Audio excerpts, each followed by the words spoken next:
there, fellow taxpayers. It's that time of year again, the time when we all pretend to understand the US tax code, a document so lengthy and convoluted it makes the IKEA assembly instructions look like light reading. But amidst the frustration and confusion, there are glimmers of hope, like tiny loopholes sprinkled throughout the tax code like forgotten lottery tickets.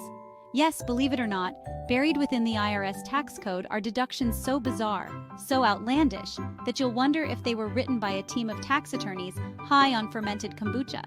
So, buckle up, dear viewers, as we delve into the wacky world of tax deductions, where clarinet lessons become medical expenses and free beer flows freely, all in the name of saving you precious tax dollars.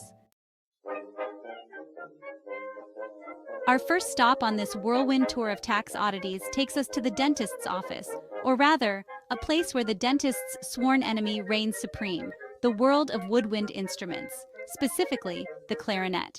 Back in the 1970s, a musician named, and this is completely true, Baron trumped up the courage to challenge the IRS.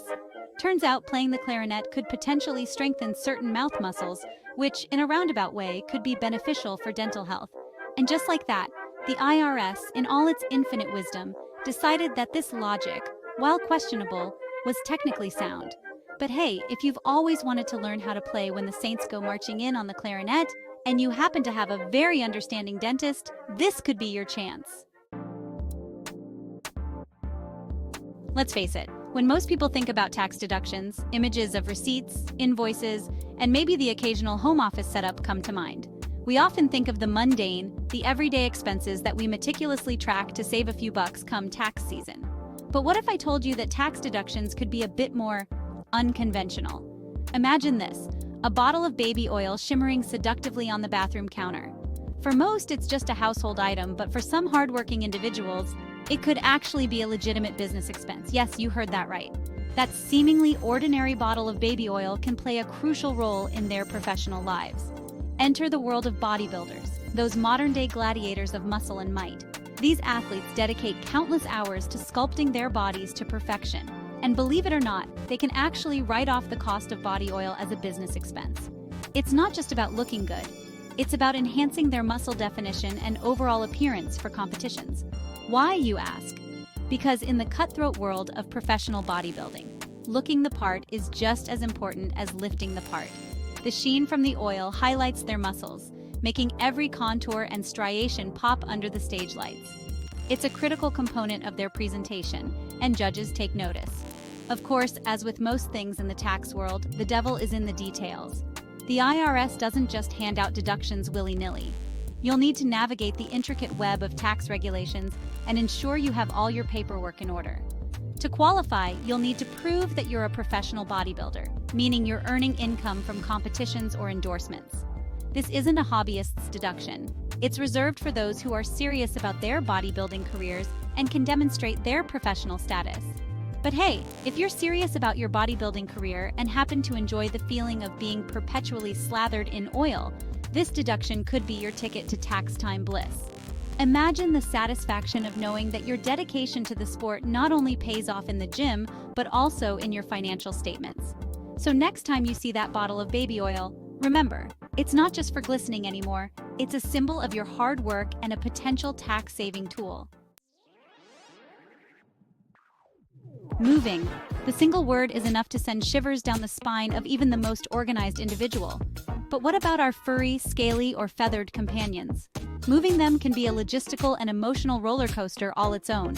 But fear not, fellow pet owners, for the IRS, in a rare moment of empathy, has thrown us a bone. Believe it or not, the cost of moving your pet can actually be tax deductible.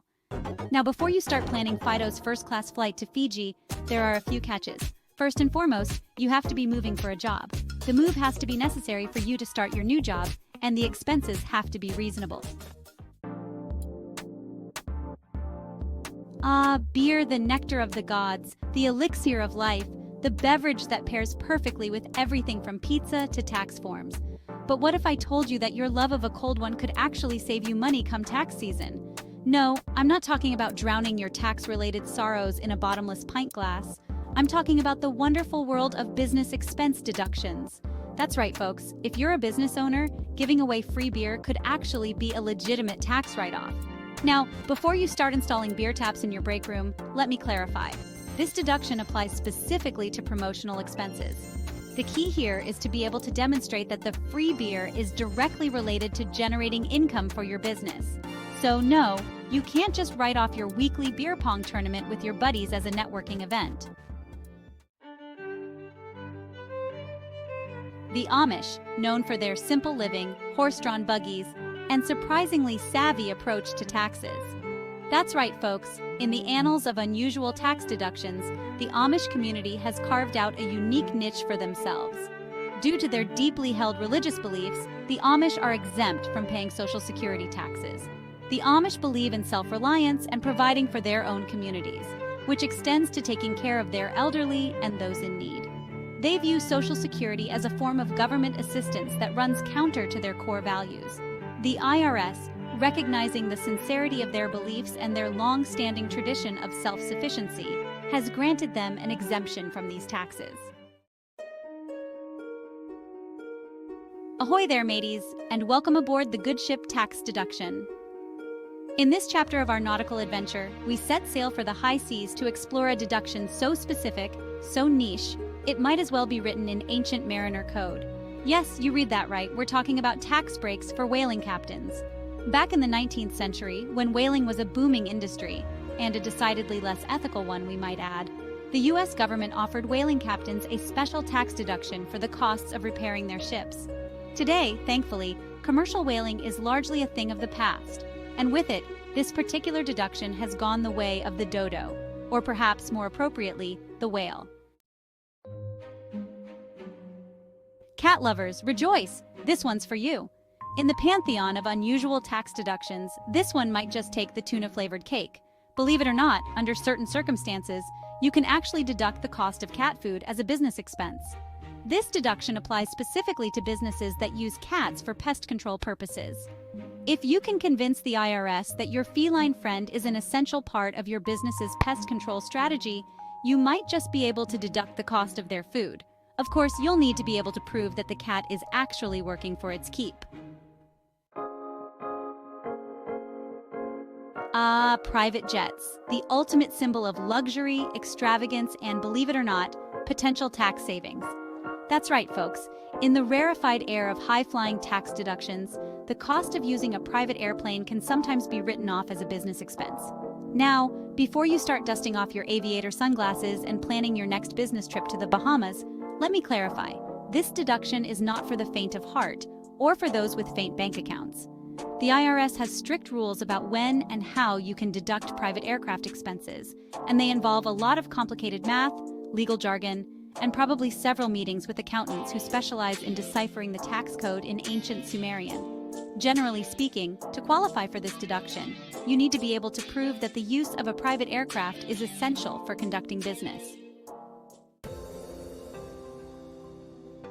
Dive into the refreshing waters of tax deductions with this next one, because, believe it or not, even something as seemingly lavish as a swimming pool can sometimes qualify as a medical expense. The IRS might allow you to deduct the cost of installing and maintaining a swimming pool if you can provide evidence that it's primarily for medical reasons. This typically involves having a doctor's note stating that swimming is a necessary form of therapy for a specific medical condition. For example, if you have a condition like arthritis, multiple sclerosis, or a severe back injury, your doctor might recommend regular swimming as a way to alleviate pain, improve mobility, or strengthen muscles. Hold on to your feather boas, folks, because this next tax deduction is about to make it rain. Tax savings. That's right. In the world of unusual tax deductions, even the glitz and glamour of the exotic dancing industry have a place. Believe it or not, exotic dancers can actually deduct the cost of their costumes as a business expense. The IRS views exotic dancing costumes as work uniforms, similar to how a chef might deduct the cost of their chef's whites, or a construction worker might deduct the cost of their steel-toed boots. To qualify for this deduction, dancers need to be able to prove that their costumes are specifically required for their work and are not typically worn outside of their performances. Well, folks, there you have it. A crash course in some of the most bizarre, obscure, and surprisingly legitimate tax deductions out there. From clarinet lessons for dental health to the surprisingly complex world of private jet deductions, we've covered a lot of ground today. So, before you try to deduct your pet goldfish's therapy sessions or claim your weekly karaoke nights as a business expense, do yourself a favor and consult with a qualified tax professional. Until next time, happy filing!